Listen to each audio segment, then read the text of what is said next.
तो प्यारे दोस्तों, एक बार फिर आपका स्वागत है हमारे विशेष कार्यक्रम हमारी धरोहर में। जी हाँ, आज हम आपको दिखलाने जा रहे हैं मोती महल। ये वो मोती महल है जो भोपाल की दूसरी महिला शासक नवाब सिकंदर जहां बेगम द्वारा बनवाया गया था।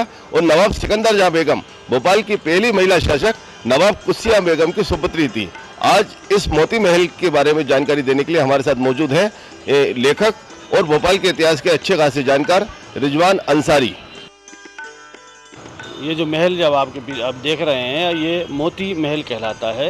ये मोती महल मोती बेगम के नाम से जाना जाता है, क्योंकि मोती बेगम ही सिकंदर जहां बेगम थी। सिकंदर जहां बेगम को मोती बेगम के नाम से ही जाना जाता है। सिकंदर जहां बेगम की कुछ बहुत ख़ास चीज़ें यहाँ बताना बहुत ज़रूरी है कि ये वो पहली शासक थी जो केवल 1.25 साल की उम्र में ही शासक भोपाल की घोषित कर दी गई, क्योंकि इनसे पहले इनके पिता नज़र मोहम्मद खान साहब अचानक बच्चे के हाथ से गोली चलने के कारण उनके अचानक देहांत हो गया था और ये सिर्फ उस वक्त 1.25 साल की थी।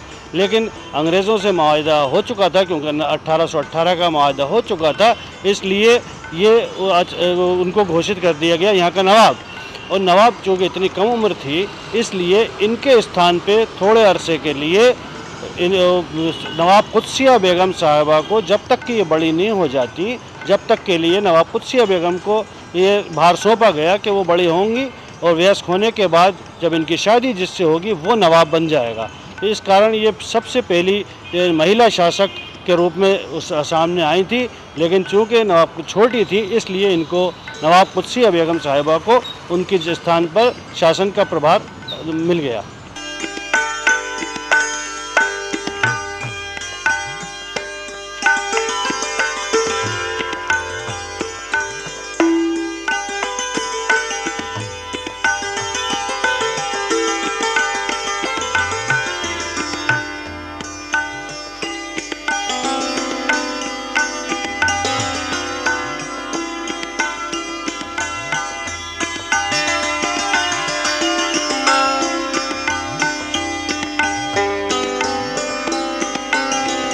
सामने से बहुत ही सुंदर दिखने वाला ये मोती महल अंदर पूरी तौर पे जीर्ण शीर्ण अवस्था में पहुंच चुका है।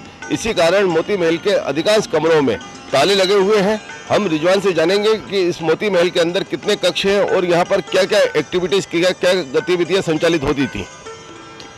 पहले तो ये बताना ज़रूरी है कि ये महल तकरीबन 1845 के करीब बनना शुरू हुआ था, जब सिकंदर जहां बेगम ने अपने प्रभार संभाला था। क्योंकि इनके पति जो थे जहांगीर मोहम्मद खान नवाब घोषित हो चुके थे, और नवाब जहांगीर मोहम्मद खान का देहांत होने के बाद शाहजहां बेगम को यहाँ का हुक्मरान घोषित कर दिया गया। लेकिन चूँकि वही जैसा इनके साथ हुआ था, जब ये छोटी थी तो कुत्सिया बेगम को यहाँ का शासन प्रभार दिया गया था। इसी प्रकार शाहजहां बेगम के छोटे होने की वजह से सिकंदर जहां बेगम साहिबा को 1845 के अंदर ये प्रभार मिल गया। तब उन्होंने इस महल का निर्माण कराया। हालांकि इस महल के पास ही पहले इन्हीं के पति जहांगीर मोहम्मद खान का और शहजाद मसीह की हवेलियाँ भी थी। लेकिन उस वक्त जब ये महल उन्होंने निर्माण करना शुरू किया 1845 के करीब, तो बहुत अच्छा निर्माण यहाँ पे किया गया और इसमें कई बड़े बड़े कक्ष रखे गए। चूँकि नवाब सिकंदर जहां बेगम साहिबा बहुत अच्छी एडमिनिस्ट्रेटर थी और उन्होंने अपने आप को इसी तरह से साबित भी किया। तो इस महल के अंदर उन्होंने उसी हिसाब से कई ऐसे कक्ष बनवाए, जिसमें एक दीवान आम और दीवान खास भी था, जिसके अंदर रोज़ दीवान लगा करते थे। इसके अतिरिक्त इस हॉल के अंदर चूँकि वो हज भी करा हुआ था, उन्होंने नमाज भी बहुत पढ़ती थी, उन्होंने एक नमाज के लिए एक अलग से ख़ास कमरा करा था। ऐसे इसी तरह एक कमरा अलग रखा था जहाँ पे हाफिज़ या कुरान आन के कुरान शरीफ की तिलावत रोज़ करा करते थे। इसी प्रकार एक बार एक छोटा मदरसा इन्होंने भी इसी के अंदर खोला। ये मदरसा ख़ानदान के छोटे बच्चों के लिए की तरबियत के लिए था।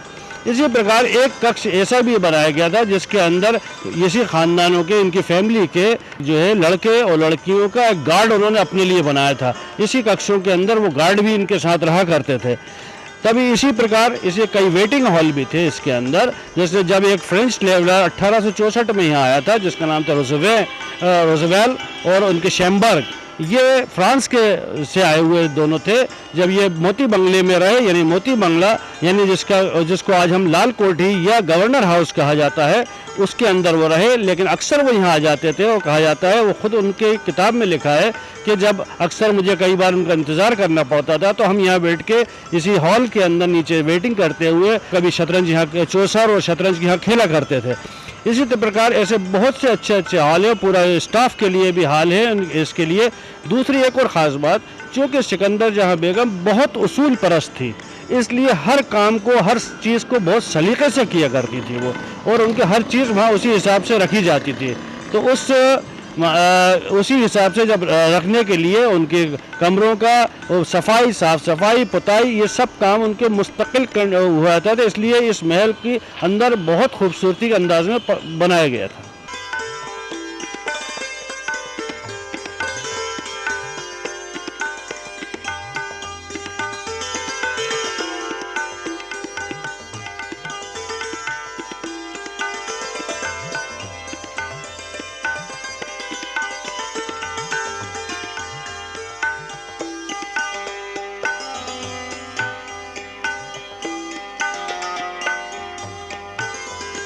तो दोस्तों, जैसा कि आप देख रहे हैं, जो सामने से बहुत ही सुंदर, आकर्षक दिखने वाला मोती महल अंदर से बिल्कुल जर्जर अवस्था में है। इसी कारण इसके सभी कमरों में ताला लगा दिया गया है, जिससे कि कोई भी व्यक्ति अंदर प्रवेश न कर सके और जनहानि न हो सके।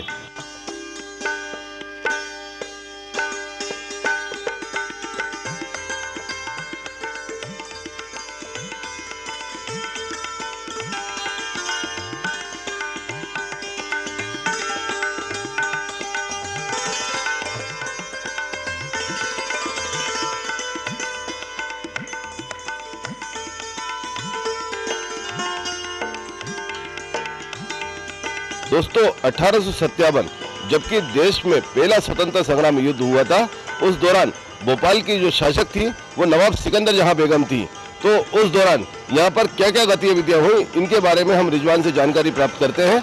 और मैं यहाँ आपको बता देना चाहता हूँ कि इस मोती महल के दोनों तरफ बहुत सुंदर झरोके बनाए गए हैं और बीच में एक मुख्य झरोका है। तो रिजवान बताइए, 1857 जब देश में प्रथम स्वतंत्रता संग्राम युद्ध हुआ था, उस स्वतंत्रता संग्राम की जो अलग है वो इस मोती महल तक किस तरीके से पहुंची? नवाब सिकंदर जहां बेगम के समय ही था जब 1857 के अंदर आज़ादी का संग्राम यहाँ पहले हुए थे। इसी समय के अंदर सिकंदर जहां बेगम यहाँ की शासक थी। और इसी मोती महल के बिल्कुल पीछे की तरफ एक मस्जिद मनका शाह, जहाँ पे बहुत हंगामा होता रहता था। फाजिल मोहम्मद खां, आदिल मोहम्मद खां साहब, बहुत इन्होंने यहाँ पे वो किया और यहाँ से मस्जिद से फतवे तक अंग्रेज़ों के ख़िलाफ़ दायर किए गए। और इसी में कई बार ऐसा हुआ, मौका आया कि यहाँ पे इस महल का घेराव भी कर लिया गया। तो कई बार इस महल की बहुत अहमियत है, जिसमें उन्होंने बहुत एहतियात से यहाँ की जनता को समझा के बुझा के उसको साथ तो अंग्रेज़ों का दिया, लेकिन उसके साथ कई बार ऐसे मौके भी आए जब यहाँ की जनता को जब फांसी लगने या केस होने के ऊपर नौबत आई तो उन्होंने कहा नहीं, हम ये नहीं कर सकते यहाँ पे, इनके लिए उनको होशंगाबाद भेज दिया गया।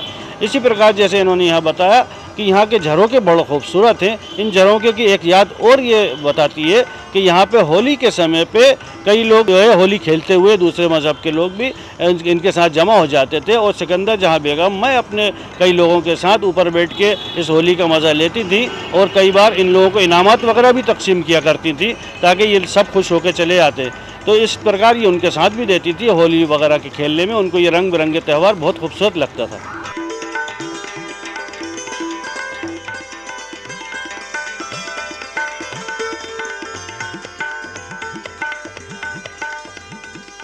दोस्तों, अभी लेते हैं एक छोटा सा ब्रेक और ब्रेक के तुरंत बाद हम आपको दिखलाएंगे नवाब सिकंदर जहां बेगम से जुड़ी कुछ और विशेषताएं।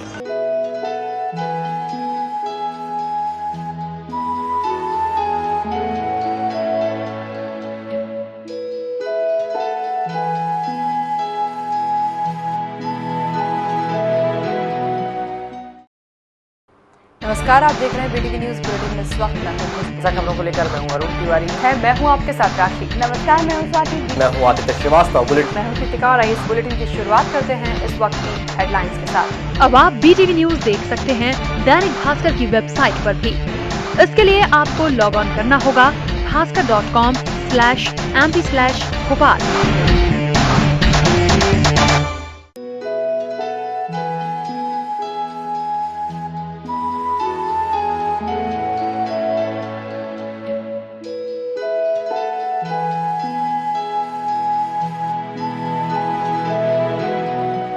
तो दोस्तों, ब्रेक के बाद एक बार फिर हम हाजिर हैं आपके अपने कार्यक्रम हमारी धरोहर में। अब हम आपको दिखलाने जा रहे हैं भोपाल की मोती मस्जिद। जी हाँ, ये वही मोती मस्जिद है जो नवाब सिकंदर जहां बेगम द्वारा बनवाई गई थी, और चूंकि नवाब सिकंदर जहां बेगम को मोती बेगम भी कहा जाता था, इसीलिए इस मस्जिद का नाम मोती मस्जिद पड़ा। हमारे साथ मौजूद है रिजवान, जो कि बताएंगे कि इस मोती मस्जिद की क्या क्या खासियतें।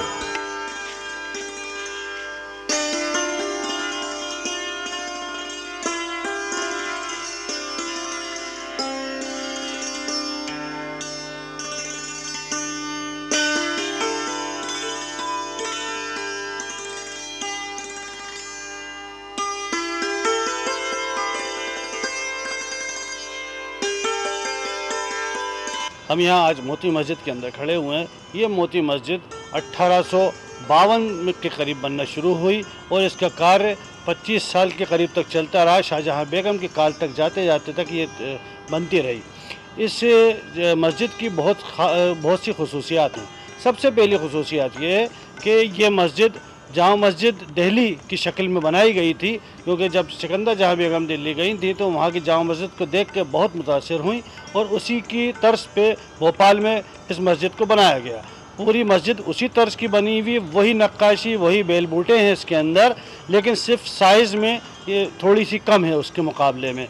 दूसरी एक विशेषता जो जामा मस्जिद दिल्ली की भी है, वो उसकी और इसकी एक ख़ास बात यह है कि इसको ज़मीन से ऊंचे उठा के बनाया गया है। इसका एक ख़ास मकसद था, क्योंकि जैसे दिल्ली की जामा मस्जिद में देखा गया कि ये उसकी मस्जिद का मस्जिद का मेंबर और जो है शहंशाह की कुर्सी, इसके अंदर ये फ़र्क होता था कि मेंबर शहंशाह की कुर्सी से ऊपर होना चाहिए। इसी तरह से इस मस्जिद को भी उसी अंदाज में बनाया गया और इसी तरह जामा मस्जिद को भी बनाया गया कि इसको ज़मीन से उठा के बनाया गया, ताकि जो है सिकंदर जहां बेगम, जिनका मोती महल के अंदर उनका दरबार लगता था, उस कुर्सी से इसकी हाइट ऊंची हो जाए। इसलिए इसको ज़मीन से काफ़ी हद तक उठाया गया, जिसकी वजह से इसके अंदर सीढ़ियाँ और दर दीवार बनाए गए। और सीढ़ियों के अलावा तीन तरफ से इसकी जब सीढ़ियाँ बनाई गई तो तीनों तरफ बहुत अच्छे दरवाजे बनाए गए, जैसे कि जामा मस्जिद दिल्ली के भी हैं। इसलिए जब अपन देखने चलते हैं यहाँ पे, तो तमाम नक्काशी जो इसके अंदर की गई है वो पूरी दिल्ली की तर्ज की जामा मस्जिद पे की गई। जिस तरह दिल्ली की जामा मस्जिद में 2 हौज़ हैं, इसी तरह यहाँ पे भी 2 हौज़ पाए जाते हैं। इसी तरह यहाँ के गुम्मद हैं, गुम्मद का जो तरीक़ा है बनने का वो बिल्कुल एडवांस्ड तरीक़ा है। जो इब्तदाई गुम्मद जो शुरू में बनने शुरू हुए थे वो चपटे गुम्मद हुआ करते थे, धीरे धीरे इनमें गोलाई आती गई और मुग़ल कालीन समय के अंदर आते आते ये गुम्मद पूरे गोल हो गए। इसी तरह इस मस्जिद के बनाने के अंदर 2 ही किस्म के पत्थर का इस्तेमाल किया गया, जैसे दिल्ली की जामा मस्जिद में था, यानी कि सुरख पत्थर और संगमरमर। ये संगमरमर भी बहुत अच्छा सॉफ्ट किस्म का संगमरमर था, लेकिन बाद में दूसरे तरह के भी संगमरमर यहाँ लाए गए, क्योंकि तकरीबन 20 साल तक इसका कार्य 20 से 25 साल तक ये काम चलता रहा। इसी दौरान यहाँ पे कई लोग आए और इसके मस्जिद को बहुत अहमियत बन गई इसकी मस्जिद की है। इसके अलावा कई बुज़ुर्ग लोग भी यहाँ आन के ठहरे हैं और यहाँ पे जो गुम्मद चारों तरफ पाए जाते हैं वो गुम्मदों की शक्ल भी बहुत गोलाई लिए हुए है और इसमें 12 दरियाँ पाई जाती हैं। ये दरवाजे भी इसके करीब 20 फीट चौड़े बाहर से है और अंदर से 10 फीट के करीब चौड़ा है जो दरवाजे लिए जाते हैं।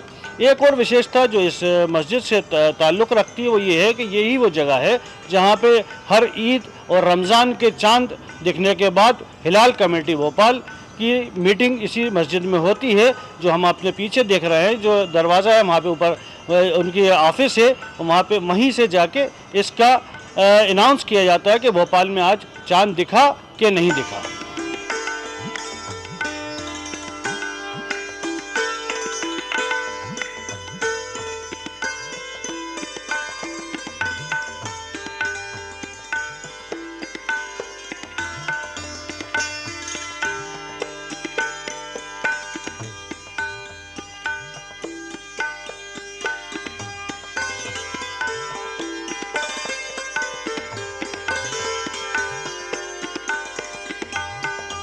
भोपाल की इस ऐतिहासिक मोती मस्जिद में साल के 365 दिन ही मजहबी आयोजन होते हैं।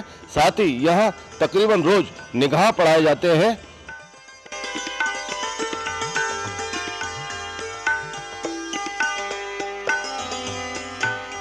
तो दोस्तों, आज हमने आपको दिखलाया भोपाल की दूसरी महिला शासक नवाब सिकंदर जहां बेगम द्वारा बनवाया गया मोती महल और साथ ही मोती मस्जिद। अब हमें और हमारी टीम को इजाजत दीजिए। इसके बाद फिर हम हाजिर होते हैं भोपाल की किसी एक और ऐतिहासिक धरोहर के साथ। धन्यवाद।